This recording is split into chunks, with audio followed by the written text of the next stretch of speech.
Hi guys! I-room tour ko kayo. Ito yung aking inuupahang kwarto dito sa Saudi. So, pagpasok mo, ay makikita mo itong lumang ref. Ayoko na siyang tanggalin dito kasi sagabal naman din siya sa labas.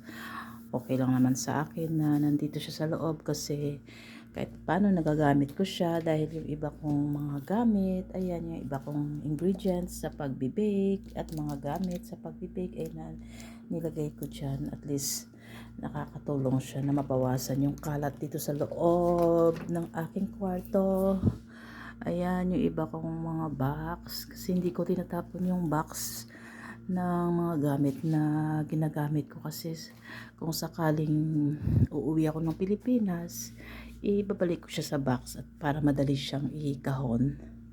Ayan, nandito yung iba kong mga gamit na personal kasi hindi ko siya pwedeng ilagay doon sa labas sa kitchen namin dahil hindi lang naman kami minsan yung tao dito, may mga bisita, minsan yung mga kasama ko sa bahay na hindi ko kilala. Hindi naman sa wala akong tiwala, pero syempre kailangan lang natin i-secure yung ating gamit. Ayan, yung plato ko. Hindi ko kasi hilig yung manggamit ng gamit ng ibang tao, guys. Gusto ko lahat ng ginagamit ko akin. Ayaw, hindi ko rin kasi ugali yung manghiram. Ayan, mga gamit ko sa pagluluto, yung mga ingredients ko. Yan, naandito. Nilalabas ko lang siya pag kakailangan kung magluluto ako. Ayan. Ayan, iba kong gamit sa pagbibake ulit. Ito yung maliit kong table. Ayan.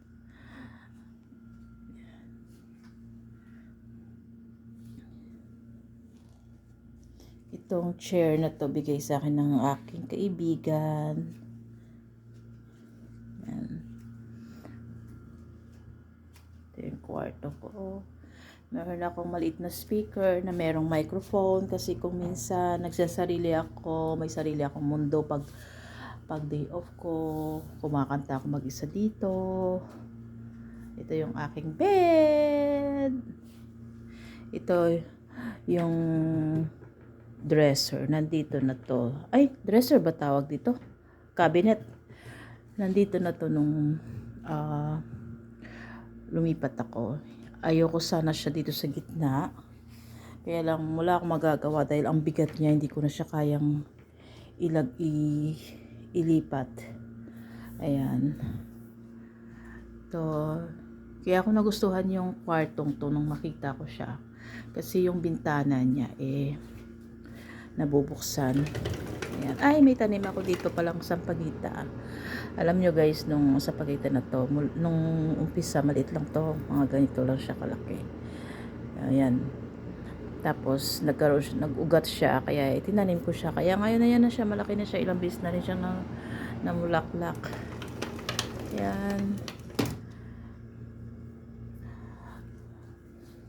Okay na tong kwarto ko. Kasi komportable. Yun man kasing mahalaga sa akin yung komportable ako sa aking inuuwian. Di baling magbabayad ako. Pero yung peace of mind naman meron. Mahirap kasi guys na nagtatrabaho ka na nga, nakikisama ka sa ibang lahi, nakikisama ka sa amo mo, tapos yung uuwian mo pa, stress pa. Naranasan ko na rin kasing yung dati kong trabaho na may accommodation kami. Ayos naman yung accommodation namin doon. Kaya lang sa isang kwarto ay 4 kami. So, syempre, iba-ibang personality yung mga yun.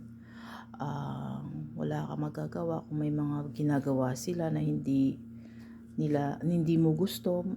Ikaw din, maaring may ginagawa ka rin na hindi nila gusto. Kaya, yun, nag-decide ako, sabi ko, kung sakali, kung may pagkakataong sarili ako ng kwarto, gagawin ko kahit magbabayad pa ako. Ayan, table ko. Ito pala yun, guys. Yan, yung ang sampagita. May kasi ako sa sampagita na ito yung ginawa ko nung nahayaan ko lang siya.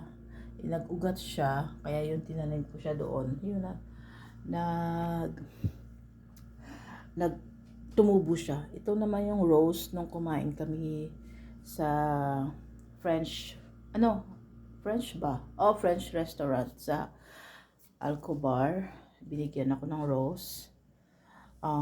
So, nilagay ko dito. Parang mukhang mag-uugat din tong rose na to kasi may mga sibol na. Kaya titignan ko kung mag-uugat siya, itatanim ko siya. Yun. Okay ba yung kwarto ko, guys?